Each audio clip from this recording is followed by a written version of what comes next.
नमस्कार, बहुत स्वागत है आपका। छत्तीसगढ़ राउंड अप आप देख रहे हैं। मैं हूं आपके साथ ऋतु ज्ञानवानी। रायपुर लौट चुके हैं सीएम भूपेश बघेल। हिमाचल दौरे से मुख्यमंत्री लौटे। हिमाचल में अब सरकार बनेगी, ऐसा सीएम भूपेश बघेल ने कहा है। सीएम ने रमन सिंह पर भी निशाना साधा।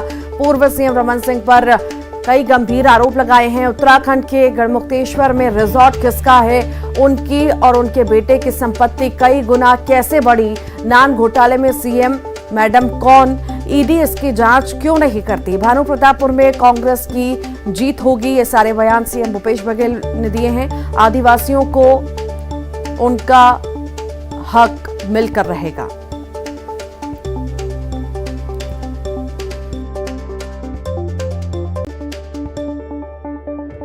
हिमाचल में आज चुनाव प्रचार सब थम गया है।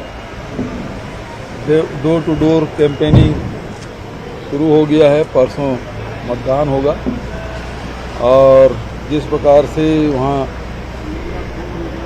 कांग्रेस के कार्यकर्ताओं ने, नेताओं ने, प्रियंका जी ने जो मेहनत की है, उससे लग रहा है कि हिमाचल में कांग्रेस की सरकार बनेगी। रमन सिंह जी से मैं कुछ सवाल पूछना चाहता हूँ। जो कहते हैं कि सीएम जो है वो चिंतामणि है, तो सीएम मैडम कौन है?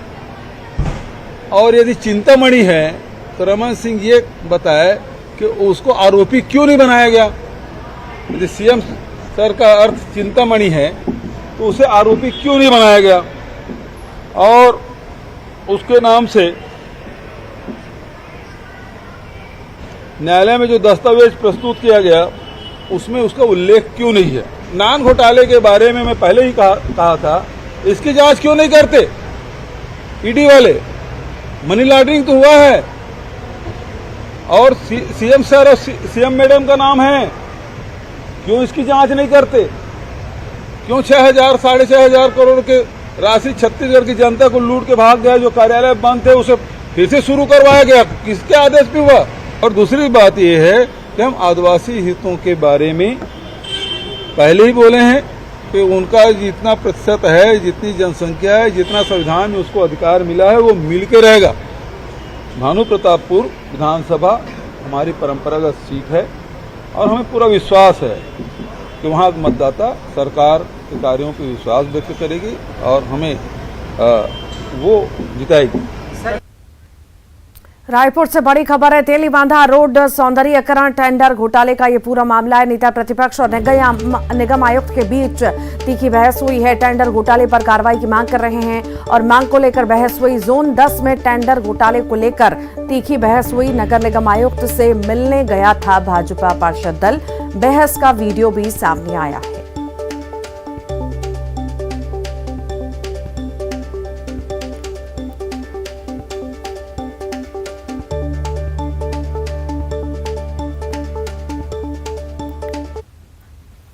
अंबिकापुर से बड़ी खबर की बात करेंगे। घर के सामने रखी कार में आग लगाई गई है। पेट्रोल डालकर कार में आग लगाई गई। आग लगने से कार जलकर राख हो गई।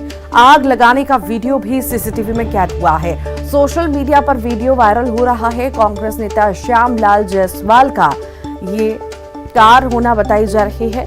गांधीनगर थाना क्षेत्र के चोपड़ा पारा काली मंदिर के पास की ये घटना है।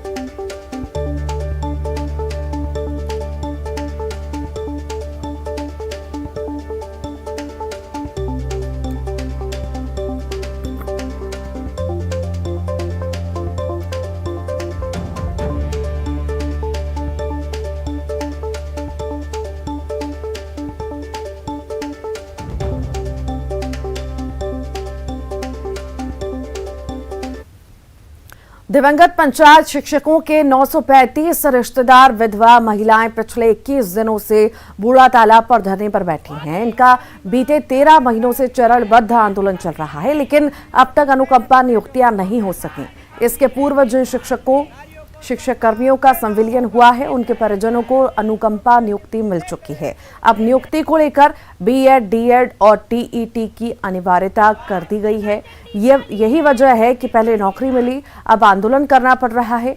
1 जुलाई 2018 को शिक्षा कर्मियों का संविलियन किया गया था। आपको बता दें कि साल 2006 से 18 के बीच जितने पंचायत शिक्षकों की मृत्यु हुई, उनके आश्रितों को अनुकंपा नियुक्ति नहीं मिल सकी है। पूरे छत्तीसगढ़ में सर 935 हैं लगभग, और हम लोग जो है 13 महीने से जो है आंदोलन कर रहे हैं यहाँ बूढ़ा तालाब में, और 20 तारीख से अभी कर रहे हैं हम लोग यहाँ, और आज जो है 21वां दिन है आंदोलन का, और अभी तक जो है सरकार ने कोई हमारे प्रति सकारात्मक निर्णय नहीं लिया है। बहुत मशक्क़त से अपनी जीवन काट रहे हैं, तो सरकार से हम एक ही अनुरोध करते हैं कि हमको जल्द से जल्द अनुकंपा नियुक्ति दी जाए।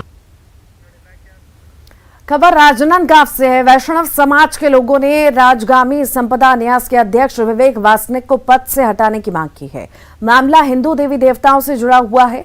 दरअसल शहर के मोहारा में राज्य स्तरीय बौद्ध सम्मेलन का आयोजन किया गया था, जिसमें बौद्ध धर्म गुरुओं के द्वारा हिंदू देवी देवता गणेश, दुर्गा, गौरी इनकी पूजा न करने और इनको न मानने धर्म गुरुओं द्वारा शपथ दिलाने को लेकर है।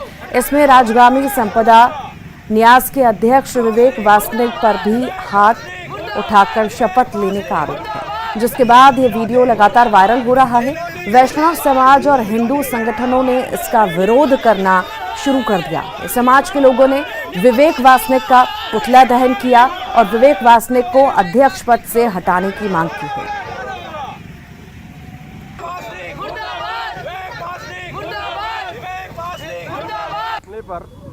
विवेक वासनिक जी ने जो वहाँ पर हिंदू देवताओं का अपमान करते हुए शपथ लिया है, उसका हम लोग घोर विरोध करते हैं समाज के लोग। और राजा साहब की जो राजगामी संपदा की जो संपदा है उसमें आज आसीन है, और राजाओं का इष्ट है राधा गोविंद, कृष्ण भगवान, शंकर भगवान, गणेश जी सब इष्ट देवता है।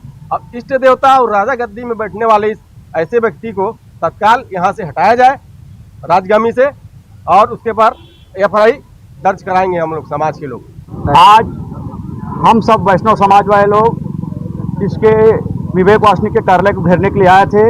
हम एक चेतावनी देते हैं कि मोहारा वाले जो घटना हुआ है उसको विषय लेकर के पूरा सनातन धर्म जो है आक्रोशित है, वैष्णव समाज भी आक्रोशित है।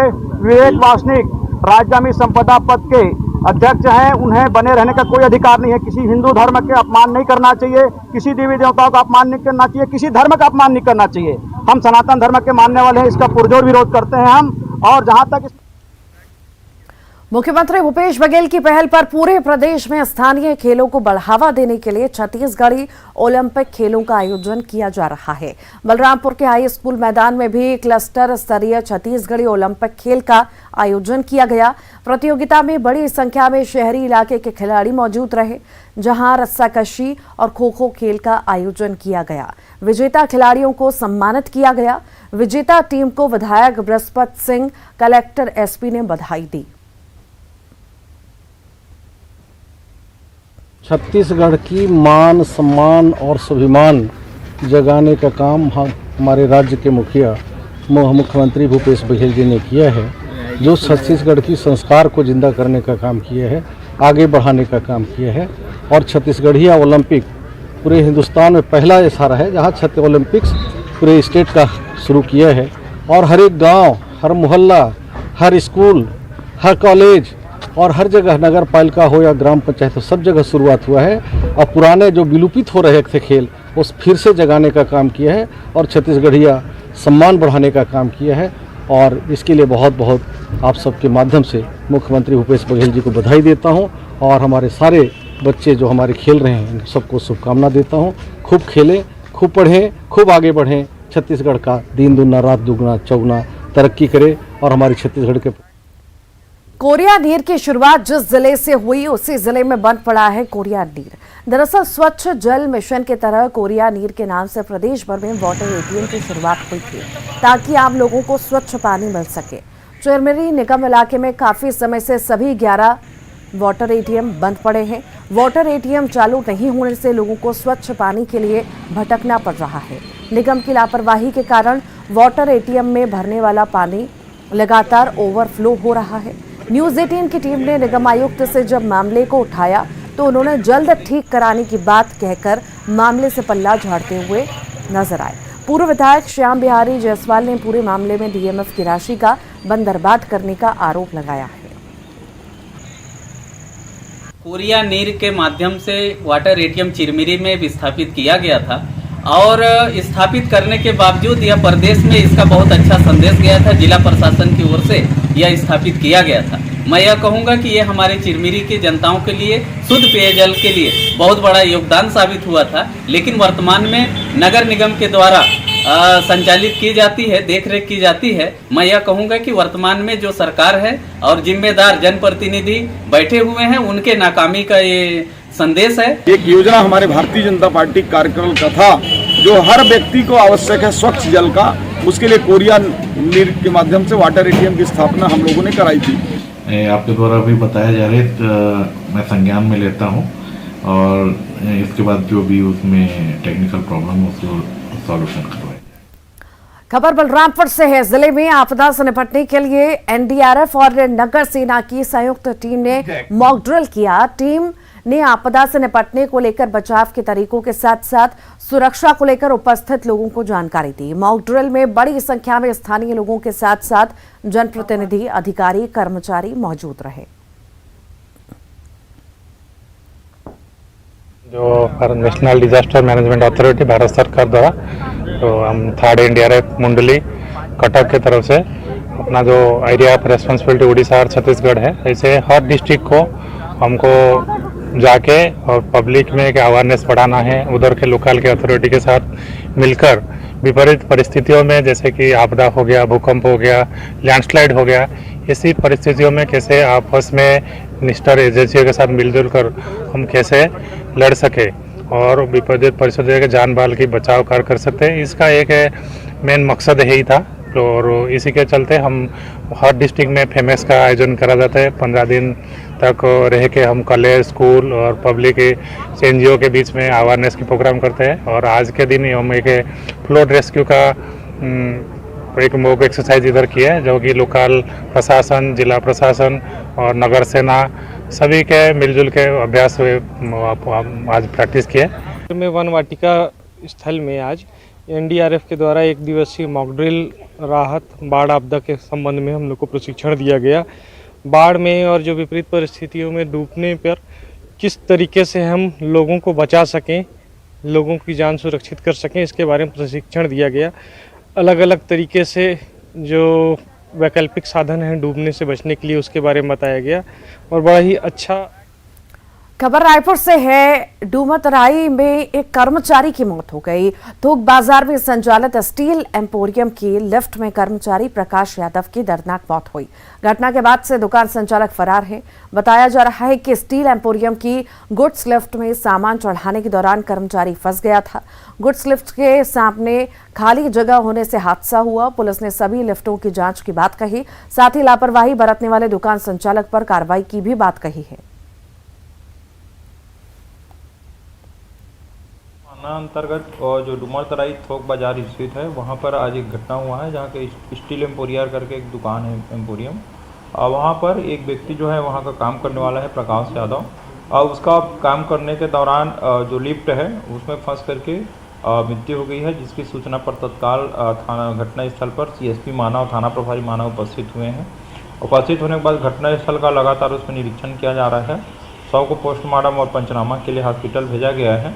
सब पंचनामा और पोस्टमार्टम के आया रिपोर्ट और जो घटनास्थल में जो दिखेंगे, जो आएगा तथ्य, उसके आधार पर आगे मार्ग पंजीबद्ध करके विधि सम्मत कार्रवाई की जाएगी। प्रथम दृष्टया लापरवाही भी दिख रही थी, लिफ्ट के सामने गेट भी था। हाँ, तो इस संबंध में जो टेक्निकल टीम है उनसे भी रिपोर्ट लिया जाएगा और जो लापरवाही है उनके विरुद्ध में अनुसार जो भी दंडात्मक कार्रवाई है अपराध पंजीबद्ध करके यदि आए अब तथ्य आने पर विधि सम्मत आगे कार्रवाई की जाएगी। निश्चित रूप से यदि इसमें कोई लापरवाही है, लिफ्ट का एरिया जैसे बड़ा था जहाँ आदमी फंस गया था, ऐसे जो जगहों में जो उनका जो व्यापारी संघ है उनके माध्यम से लेटर लिख करके उनका मीटिंग ले करके सभी को हिदायत दिया जाएगा और इसमें जो गड़बड़ियां और जो गलती पाई गई है उसमें कार्रवाई।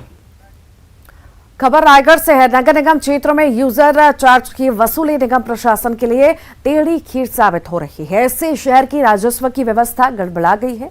दरअसल शहरी क्षेत्र में रहने वाले लोग दुकान, मकान और अपने व्यापारिक उपयोग के लिए नगर निगम को यूजर चार्ज देते हैं, जिससे शहर सरकार को राजस्व मिलता है और उसे राजस्व से निगम की आर्थिक व्यवस्था संचालित होती है। राजस्व के नुकसान होने की वजह से दैनिक वेतनभोगी और निगम के द्वारा ठेके में काम करने वाले कर्मचारियों के वेतन भुगतान करने में लेट लतीफी हो रही है। इधर भाजपा नेता ने कहा कि ये नगर निगम की लापरवाही और गैर जिम्मेदारी से काम करने का नतीजा है। तो वहीं महापौर ने कहा कि राजस्व की वसूली प्रभावित नहीं हुई है और यूजर चार्ज की वसूली लगातार की जा रही है। यूजर चार्ज का निर्णय 2017 में नगर निगम को राज्य शासन के द्वारा प्राप्त हुआ था। राजपत्र में इसका प्रकाशन हुआ। यूजर चार्ज तय करने की जिम्मेदारी नगर निगम को, स्थानीय पदाधिकारियों को, स्थानीय परिषद को है जी। किंतु रायगढ़ नगर निगम ने यूजर चार्ज को लेकर आज पर्यंत तक नगर निगम परिषद ने कोई बैठक नहीं बुलाई। विभिन्न लोगों से, जो ठेले वाले हैं, खोमचे वाले हैं, हॉस्पिटल जो संचालन करते हैं, जो जिनका धर्मशाला है, जिनके व्यापारिक संस्थान है, सबको अलग अलग राशि तय करके उनसे बातचीत करके राशि तय की जानी थी। किंतु दुर्भाग्य से ये आज पर्यंत तक हो नहीं पाया है। मनमानी राशि वसूल किए जाने का इन लोगों ने अभियान किया। आज इसका परिणाम यह है कि यूजर चार्ज वसूली का प्रतिशत 60-70% से घटकर 10-15% तक घट गया है। वार्डों में हर घर में वही पहुंचते हैं, तो उन्हीं के माध्यम से हम वसूली कर रहे हैं और आम जनता का सहयोग इसमें बहुत अच्छा से मिल रहा है। जैसे ही उनका यूजर चार्ज का कलेक्शन होता है तो उसमें सभी का जो रहता है प्रक्रिया पूरा करने के लिए, उसमें फिर वसूली को एक जगह रख के उनको फिर हम एक जगह ही रखे हैं। अभी तक उनको मानदेय देने में कोई परेशानी नहीं है। हर महीने उनको। जगदलपुर के माडूम थाना के आरक्षक को गोली मारकर हत्या कर दी गई। मामले में बस्तर पुलिस जांच में जुटी है। बताया जा रहा है कि माडूम थाने के आरक्षक नेवरू बेंजाम अपने परिवार के साथ एक सामाजिक कार्य में शामिल होने मार्केट कोडरी पहुंचा था, जहां आरक्षक को गोली मारकर हत्या की गई। मामले को लेकर माडूम थाना और बस्तर पुलिस हत्या करने वाले आरोपियों की तलाश में जुटी है। आपको बता दें कि माडूम इलाका नक्सली क्षेत्र में आता है। आरक्षक की हत्या माओवादियों द्वारा किए जाने की पड़ताल पुलिस कर रही है।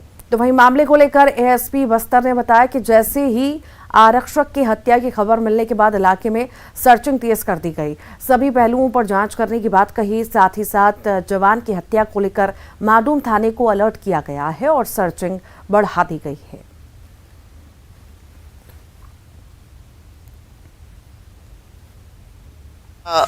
माडूम थाना अंतर्गत रेखा घाटी कैंप में आरक्षक जो है नेवरू बेंजाम पदस्थ थे और आज सुबह जो है नेवरू बेंजाम की जो है मारीकोडेर नामक गांव में जो है गोली मारकर जो है हत्या हुई है।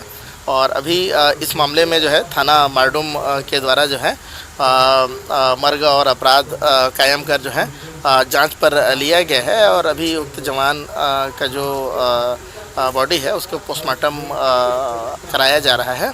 और इस मामले में थाना माडूम के द्वारा जो है जांच की जा रही है और जांच पश्चात इसमें जो है आगे जो भी तथ्य पाए जाएंगे उसके अनुरूप जो है। खबर कोरबा से है, जहां दोस्त ने गला घोंटकर दोस्त की जान ले ली, फिर गुमराह करने के लिए शव को हाईटेंशन तार के नीचे रख दिया, जिससे लोगों को लगे कि बिजली की चपेट में आने से मौत हुई। मामला कटघोरा थाना इलाके के बरपाली गांव का है। बताया जा रहा है कि दो बच्चे बिजली टावर से एंगल की चोरी कर रहे थे, लेकिन दोनों के बीच किसी बात को लेकर विवाद हुआ। फिर नाबालिग ने अपने दोस्त पर हमला किया और फिर गला घोंटकर मार डाला। पुलिस ने आरोपी को गिरफ्तार कर सुधार गृह भेज दिया है।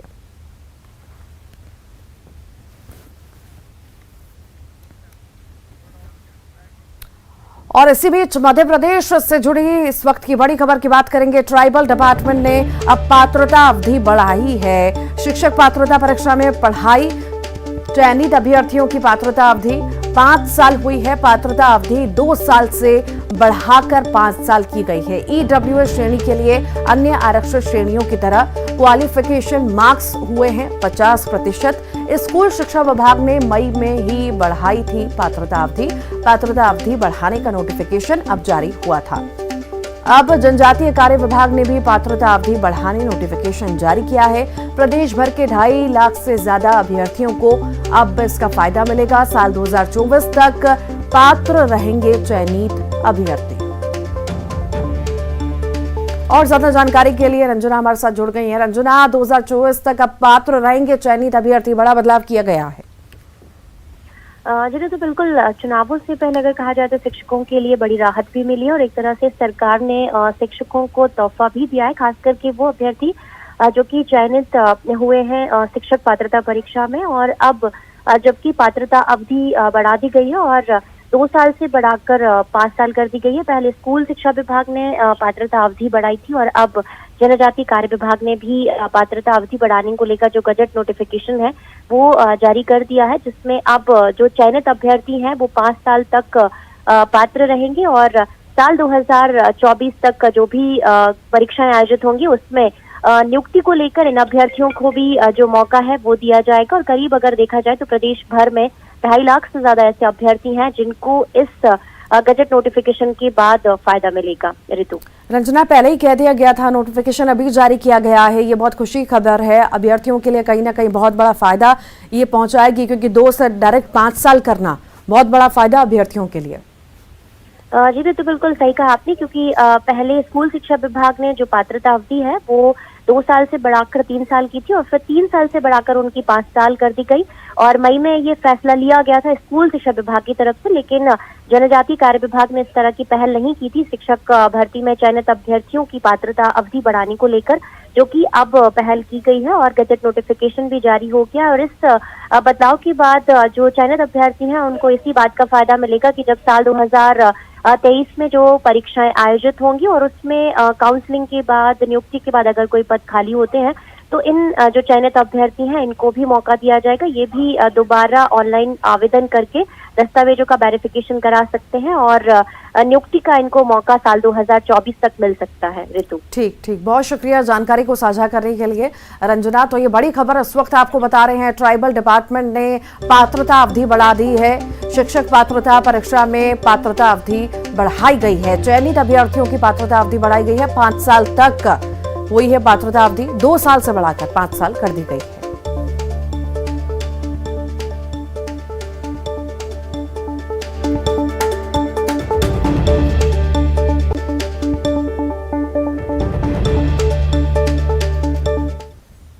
और इसी के साथ ही फिलहाल के लिए इस बुलेटिन में इतना ही।